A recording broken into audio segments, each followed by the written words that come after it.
Baha pa rin sa ilang bahagi ng Bulacan sa lungsod ng Malolos, nalunod ang batang 1 taong gulang.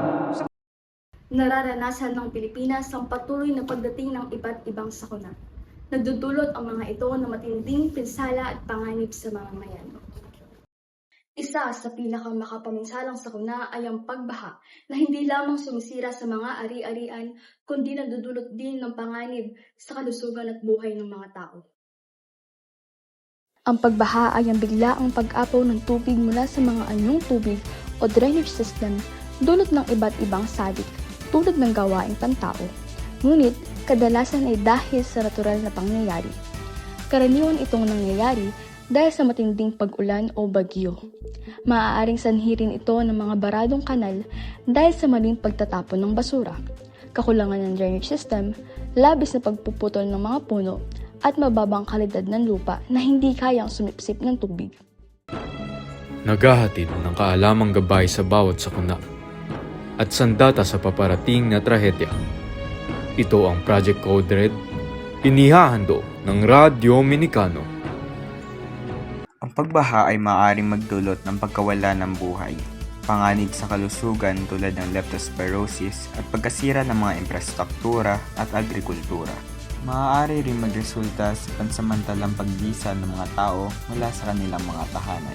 Sa kalagitnaan ng pagbaha, may mga karagdagang panganib tulad ng pagtaas ng tubig, pagkatrap ng mga tao, pagkasira ng mga poste ng kuryente na maaari magdulot ng electrocution, at mabilis na agos ng tubig na nakasisira ng mga kagamitan.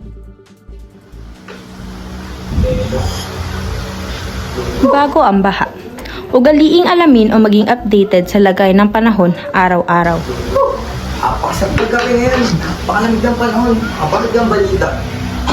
Pumasok na sa Philippine Area of Responsibility ang Responsibility of Pagpipinta.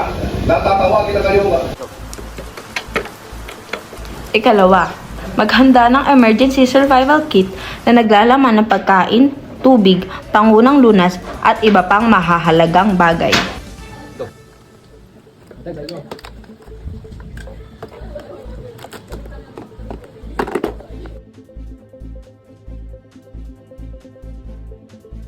Gawa ng evacuation plan kasama ang buong pamilya.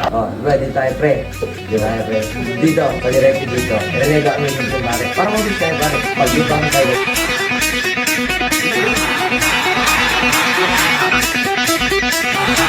Sa kalagitnaan ng pagbaha, siguraduhin nakalikas na papunta sa matataas na lugar upang maiwasan ang baha at sumunod sa utos na nakatataas sa paglikas. At panghuli, lagi maging alerto sa mga balita galing sa nakatataas para sa mga babala tungkol sa pagbaha. Pagkatapos ng baha, manatili sa matibay na lupa na walang baha at iwasan ang paglalakad o pagmamaneho sa mga may bahang lugar upang maiwasan ang aksidente. Pangalawa, siguraduhin ligtas ang iyong mga dinadaanan dahil maaaring humina at biglang gumuho ang mga kalsada pagkatapos ng baha. At panghuli, suriin muna ang inyong bahay bago pumasok dahil maaaring may mga pinsala sa pundasyon o estruktura nito.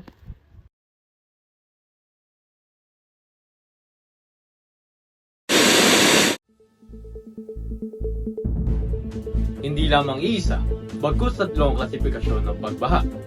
Una na rito ay ang tinatawag na slow onset. Ang pagbuo ng ganitong baha ay may kabagalan o paunti-unti. Dahil dito, nakapagbibigay ito ng oras para sa mga residente upang makalikas. Pangalawa, ang tinatawag na rapid onset.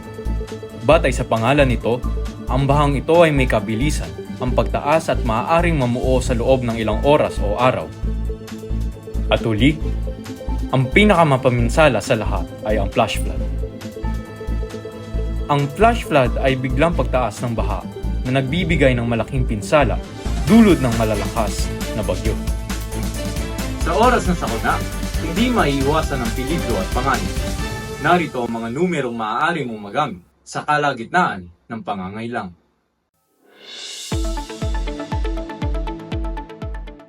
Ito ang Radyo Minikano, patuloy na namamalagi upang makapagbahagi.